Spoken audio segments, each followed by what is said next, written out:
और घंटे की आकार की बेल घंटी को भी दबा दें ताकि हमारे नए वीडियो आपको लगातार मिलते रहें।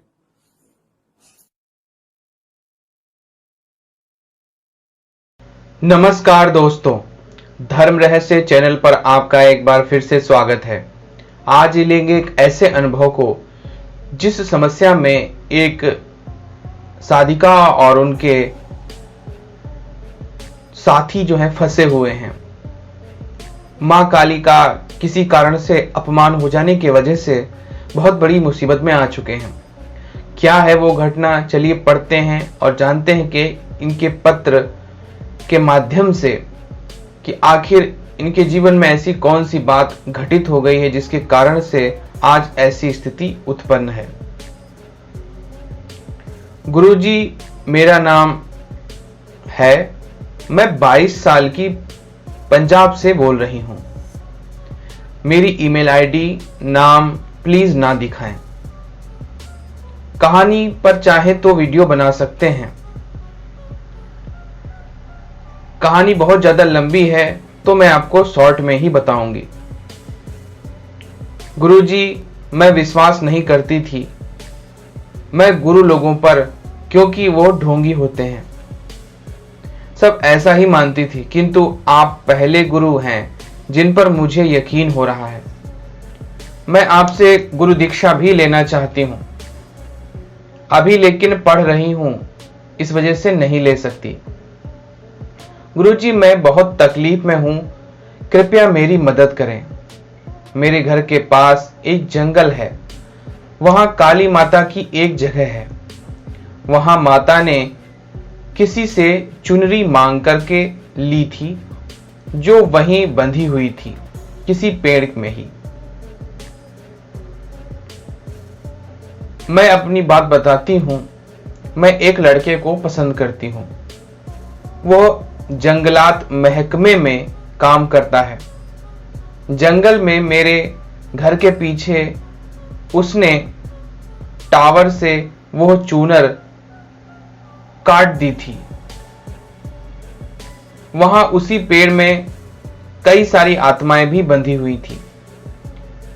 वो भी उसी चूनर के माध्यम से छूट गईं। एक लड़की की आत्मा और काली माता ने इन्हें पकड़ लिया। गुरुजी, बचपन में इनके साथ पीपल के पेड़ के पास कुछ हुआ भी था, जिससे इनकी आंखों की लाइट चली गई थी। इनके पापा एक तांत्रिक के पास इनको लेकर गए। उसने एक टॉवेल गले में पहनाया और कहा कि यह मेरी बरसों की मेहनत है, फिर भी इस बच्चे के लिए मैं इसे दे देता हूं। उनकी आंखें तो ठीक हो गईं। वह टॉवेल आज भी इनके गले में है। उसमें इतनी शक्ति है कि आत्माएं इनके करीब नहीं आ पाती हैं। अगले दिन एक लड़की सड़क पर प्रसाद लेकर के खड़ी हुई थी। यह वही घटना जिसके बाद से वो चुनरी हटी थी। दोपहर को इनको उसने कुछ खाने के लिए दिया। एक नारियल जो वहां पर बैठे थे उन्होंने ले लिया।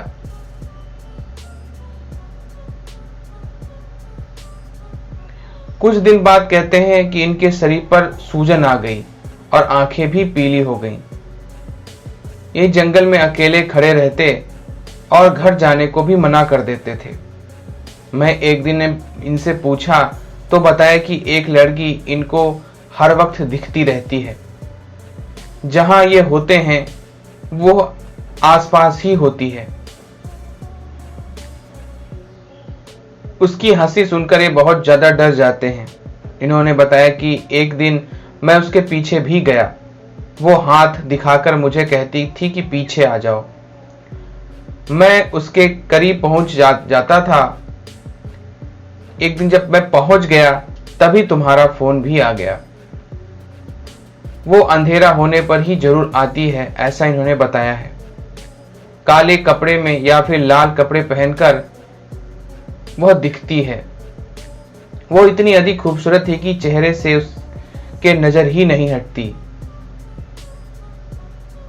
मुझको तो रात को अब कभी नींद ही नहीं आती। ऐसा लगता है कि वह मेरे आसपास ही है। जब भी मैं जंगल महकमे में जाता हूँ उससे मिलने, तो वह बात भी करती है, लेकिन मैं जब भी उससे बात करता हूँ तो बात करते करते ही हमेशा सो जाता हूँ। पता नहीं ऐसा क्यों होता है। गुरुजी रात को घर जाता वो तो उसे नींद ही नहीं आती। मजबूरी में मैं उसके साथ रोज जंगल जाती और रात को वो सो पाए इसलिए मैं उसके साथ ही रहती। एक दिन मुझे महसूस हुआ कि डॉक्टर के पास गए तो जब उसकी रिपोर्ट देखी तो मेरे होश फाख्ता हो गए। उसे लीवर कैंसर की लास्ट स्टेज थी। एक दिन तो वह सोते ही सोते जमीन पर गिर पड़ा। सामने जैसे कुछ पत्ते हिलते हैं ऐसा ही कुछ हिलना सा नजर आया, जो मेरी तरफ तेजी से आया और फिर पीछे मुड़कर चला गया। मुझे उस जगह के बारे में कुछ नहीं कहना, मैं क्या बताऊं। किन चीजों ने उनको बीमार किया है। जो लड़की उनको दिखती है उसके लिए किसी बाबा की मदद लेनी चाहिए, तो हमने ऐसा ही किया। हम लोग बाबा को लेकर आए तो बाबा ने जैसे ही जंगल में पैर रखा तो वो एक जगह पर रुक गए। उन्होंने वहां पर बैठकर ध्यान करना प्रारंभ किया और बताया कि इस जगह पर एक चूनर बंधी हुई थी जो तुमने तलवार से काट दी है। यहाँ कहीं पर काली माता की कोई जगह थी, वो उस स्थान पर बैठती थी। यह उन्हीं की चुनरी है। तुमने माता को अप्रसन्न कर दिया है, उनका श्राप पा लिया है, इसलिए ये बीमारी तो तुम्हें होनी ही थी। अगर ठीक होना है तो उस जगह ढूंढ कर उसी जगह माता की भक्ति करो। बाबा जी माता के नाम से जो है दिया वहां पर जलाने लग गए और वहां घूमने लगे। जिस जगह हम मिले, जहां वो चीज आई थी, वहीं पर ज्योत अपने आप जल जा रही थी और उस जगह से उठते ही वो बुझ जाती थी। बाबा ने कहा, यहां तुमने माथा टेकना है। वो लड़की माता की कोई भक्त रही थी, यहीं पर उसकी मौत हो गई। इसी वजह से वो यहां पर भटक रही है। वो तुम्हें मारकर अपने साथ ले जाना चाहती है। उसे पकड़कर मुक्ति देनी आवश्यक है। बाबा ने उसी जगह सारी रात बैठकर हवन किया। उसे ले गए और हरिद्वार में कहते हैं उसे मुक्ति दिलाई। गुरुजी अब वह उसी जगह पिछले 1 साल से माथा भी टेक रहे हैं। माता उन्हें दिखाई भी देती हैं, वहां दर्शन भी देती हैं। इन्होंने माता के मंत्रों की दीक्षा भी ली है। लेकिन जिस बाबा से यह इन्होंने सब कुछ करवाया था, कुछ दिन बाद उसकी भी मौत हो गई। उसे कैंसर ही हुआ था। मैं व्रत रख के माथा टेक के इनकी दवाई के लिए प्रार्थना करने लगी। एक दिन एक आदमी ने इनको दवाई दी जिससे इनका चमत्कारिक रूप से कैंसर 2nd स्टेज में आ गया, जो कि पहले 3री स्टेज में था। गुरुजी फिर हर शुक्रवार को इनका एक्सीडेंट होता, फिर कुछ बुरा होने लगता, इनके सर पर भी कुछ सवार सा हो जाता था। इन्होंने वो दवाई अपने हाथों से फेंक दी। फिर मैं माथा टेकी और इनको कुछ ऐसी जड़ी बूटी मिल जाए इसकी प्रार्थना की जिससे यह स्वस्थ हो जाए। अगले दिन माथा टेकते ही ध्यान में इन्हें एक जड़ी बूटी दिखाई दी। इन्हें याद आया कि एक काली माता मंदिर के बाहर लगी है ये बूटी, और वो उस जगह पर उन्हें लेकर के गई और उस जड़ी बूटी को ये खाने लगे। किंतु अगले शुक्रवार इन्होंने वो हाथ से उनके छूटकर लैट्रिन में गिर गई और जिस जगह थी वहां भी आग लग गई थी। वह जड़ी बूटी नष्ट हो गई। जो आदमी दवाई द्वारा इन्हें ठीक करने वाली बात देता था, उस जगह के सभी पेड़ जल गए थे। तो इस तरह की हजारों बातें अभी तक हो चुकी हैं गुरुजी, ये आज तक ठीक नहीं हुए हैं। गुरुजी, गुप्त नवरात्रि आ रही है, वो जगह काली माता की है। गुरुजी, मैं आपकी सारी जिंदगी कर्जदार रहूंगी। कृपया काली माता से उनकी बीमारी ठीक करने के लिए मुझे कोई मंत्र बता दीजिए। बाबा ने कहा था कि माता ने श्राप दिया है और सिर्फ वही इसे ठीक भी कर सकती हैं। यह जगह ही काली माता ठीक कर सकती है, वरना कभी ठीक ही नहीं होंगे। गुरुजी, मैं आपको सोने का गहना बनवा कर चढ़ाऊंगी। मुझे काली माता की कोई मंत्र साधना बता दीजिए जिससे कि यह ठीक हो जाए, यह दर्द, यह श्राप, यह सब नष्ट हो जाए। वो वहां जाते हैं और माथा टेकना कभी नहीं छोड़ते हैं, भक्ति करते हैं। गुरुजी, इनकी उम्मीद टूट रही है।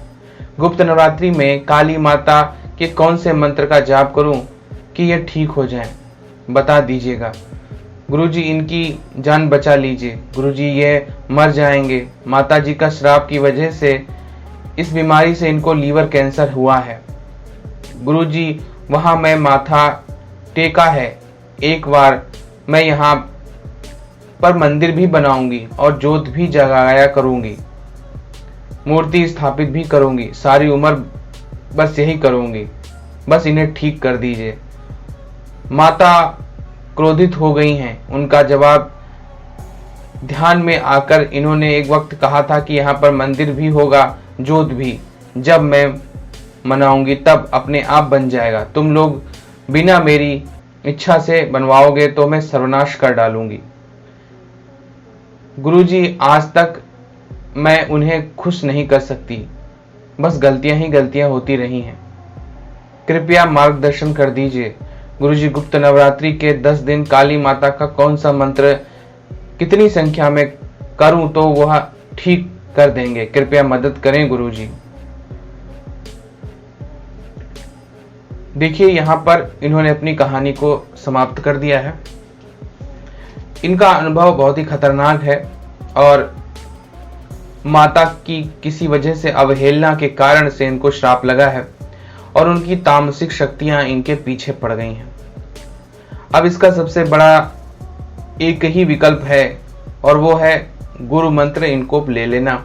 और गुरु मंत्र का इनका जाप तो करना ही करना, इनके साथ में जिनको यह बीमारी हुई है और समस्या है उनका भी उस मंत्र का पूरी जिंदगी जाप करना, क्योंकि माता को प्रसन्न करने के लिए उनके शक्तिशाली गुरु मंत्र के अलावा और कोई मंत्र काम नहीं करेगा। सबसे बड़ा और सबसे मुख्य मंत्र उनके लिए वही है।